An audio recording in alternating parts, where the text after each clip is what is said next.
내시경적 뇌하수체 종양 제거술 안내.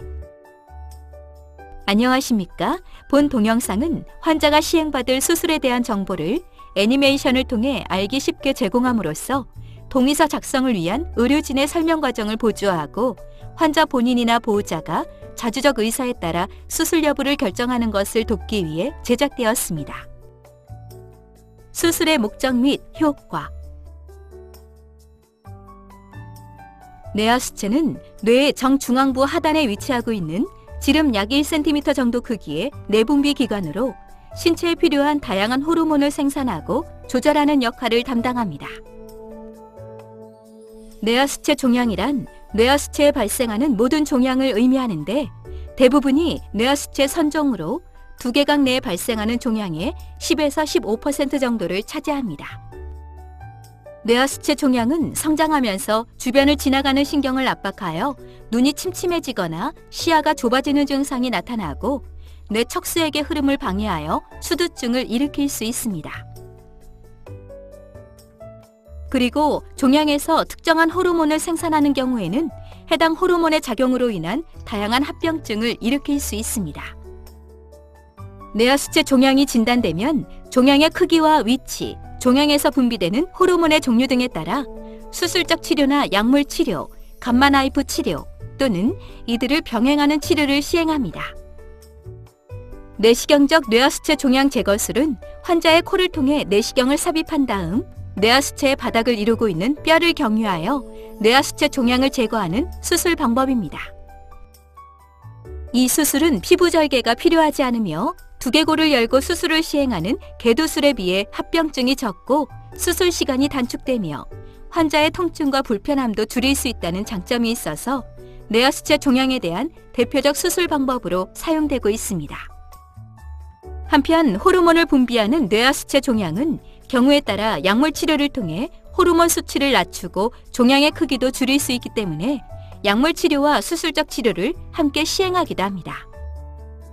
그리고 수술로 뇌하수체 종양을 완전히 제거하지 못하거나 수술 후 종양이 재발한 경우에는 감마 나이프 방사선 치료를 추가로 시행하기도 합니다.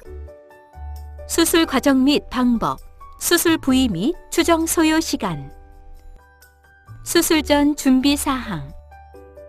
수술은 컴퓨터에 연결된 내비게이터라는 장비를 통해 종양의 위치를 파악하면서 진행되기 때문에 수술 전날 밤에 종양의 위치를 확인하기 위한 내비게이션 CT를 촬영할 수 있습니다. 수술 과정. 수술은 전시마취하에서 진행됩니다. 마취가 유도되고 환자의 자세가 고정되면 집도인은 환자의 코를 통해 내시경을 삽입한 다음 뇌하수체의 바닥을 구성하고 있는 두개골의 일부를 제거합니다. 뇌를 싸고 있는 내막을 절개하여 종양을 노출시킨 후에는 수술기구를 이용하여 종양 조직을 조심스럽게 절제하는데 컴퓨터에 연결된 내비게이터 장비를 이용하여 종양의 위치와 범위를 정확하게 파악하면서 수술을 진행합니다. 이상의 과정을 통해 종양을 모두 제거한 후에는 지혈제를 패킹하여 수술을 마무리합니다. 한편 수술 소견에 따라 필요한 경우에는 뇌 척수액이 새는 것을 방지하기 위해 복부 피하 지방이나 근막 등을 떼어 수술 부위에 이식하기도 합니다. 수술에 소요되는 시간. 일반적으로 수술에 소요되는 시간은 2시간에서 3시간 정도이며 마취 등 수술 준비에 걸리는 시간을 포함하면 한두 시간 정도가 추가로 소요됩니다. 하지만 실제로 수술에 소요되는 시간은 종양의 크기나 수술의 복잡성 등에 따라 개인별로 크게 달라질 수 있습니다. 수술 후 진행 과정. 수술 후 1에서 2일 정도는 중환자실에서 집중 관찰을 하다가 환자의 상태가 안정되면 병실로 이동하는데 수술 후에는 뇌 MRI를 촬영하여 수술 부위와 종양의 제거 상태를 확인합니다. 한편 환자에 따라서는 환자의 호르몬 상태를 확인하고 경과를 관찰하기 위해 중환자실 입원 기간이 길어질 수 있습니다. 발현 가능한 합병증의 내용, 정도 및 대처 방법. 대부분의 수술은 특별한 문제 없이 마무리됩니다. 하지만 일부 환자에서는 다음과 같은 합병증이 발생할 수 있습니다. 뇌척수액 누출. 뇌를 둘러싸고 있는 뇌척수막 속에는 뇌척수액이 들어있는데 수술 후에는 뇌척수막을 절개한 부위를 통해 뇌척수액이 새어나올 수 있습니다. 대부분의 뇌척수액 누출은 시간이 지나면서 저절로 멈추게 됩니다. 하지만 그 양이 많거나 누출이 계속되는 경우에는 요출을 통한 뇌척수액 배액술을 시행하거나 누출을 막기 위한 추가적인 수술을 시행할 수 있습니다. 후각 저하. 본 수술은 코를 통해 이루어지기 때문에 후각세포의 손상으로 인해 후각이 저하될 수 있습니다. 시력 장애. 뇌하수체 주변으로는 시신경이 지나가고 있는데 시신경은 매우 예민하기 때문에 수술 후 눈이 더 침침해지거나 좁아지는 증상, 사물이 겹쳐 보이는 증상이 나타날 수 있습니다. 특히 종양의 크기가 크거나 수술 전부터 시력 관련 증상이 심했던 경우에는 이러한 합병증이 더 심하게 나타날 수 있습니다. 호르몬 이상. 뇌하수체는 호르몬을 분비하는 기관이기 때문에 수술 후에는 호르몬 분비 기능에 이상이 발생할 수 있으며 필요한 경우에는 추가로 호르몬제를 복용합니다.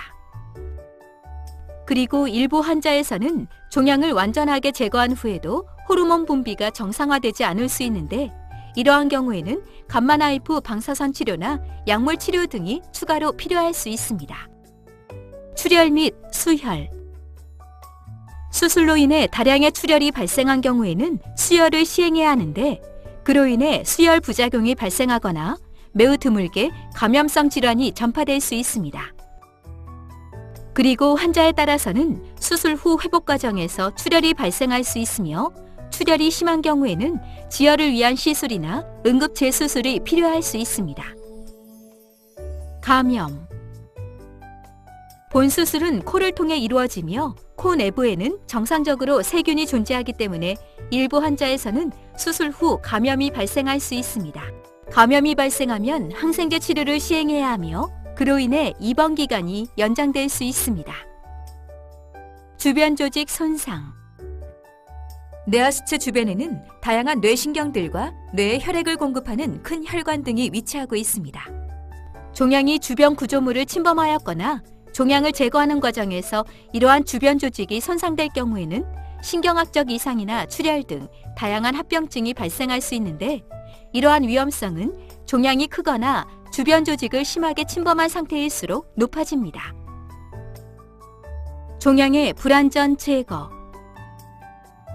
일부 환자에서는 종양이 뇌의 중요한 주변 조직이나 뇌 혈관에 엉겨붙어 있어 종양을 완전히 제거하기가 곤란할 수 있으며 이러한 경우에는 감마나이프를 이용한 방사선 치료나 약물 치료 등을 추가로 시행해야 합니다. 수술 후 주의사항. 수술 후 관리.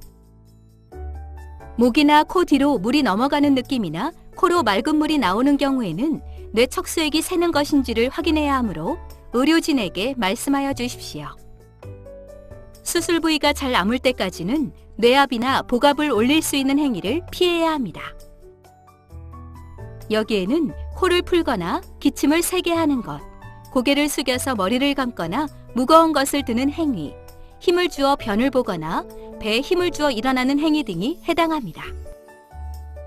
수술 후 특별한 문제점이 나타나지 않는다면 수술 후 약 일주일 뒤에 퇴원을 하게 됩니다. 하지만 뇌척수액이 셀 가능성이 있거나 기타 합병증이 발생한 경우, 추가적인 침상 안정 또는 경과 관찰이 필요한 경우에는 입원 기간이 길어질 수 있습니다. 퇴원 후 관리. 비강 세척. 수술 후 비강 점막이 재생될 때까지는 3개월 정도의 기간이 소요됩니다. 이 시기에는 많은 양의 분비물과 딱지가 생기고 점막이 부어있기 때문에 의료진의 안내에 따라 미지근한 생리식염수로 비강 세척을 시행해야 합니다. 퇴원 후 추적 관리.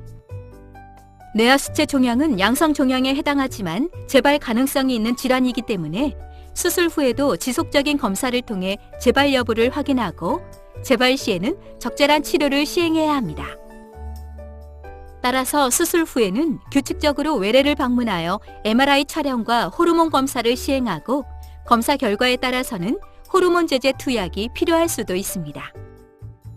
지금까지 코를 통한 내시경적 뇌하수체 종양 제거술에 대해 설명드렸습니다. 감사합니다.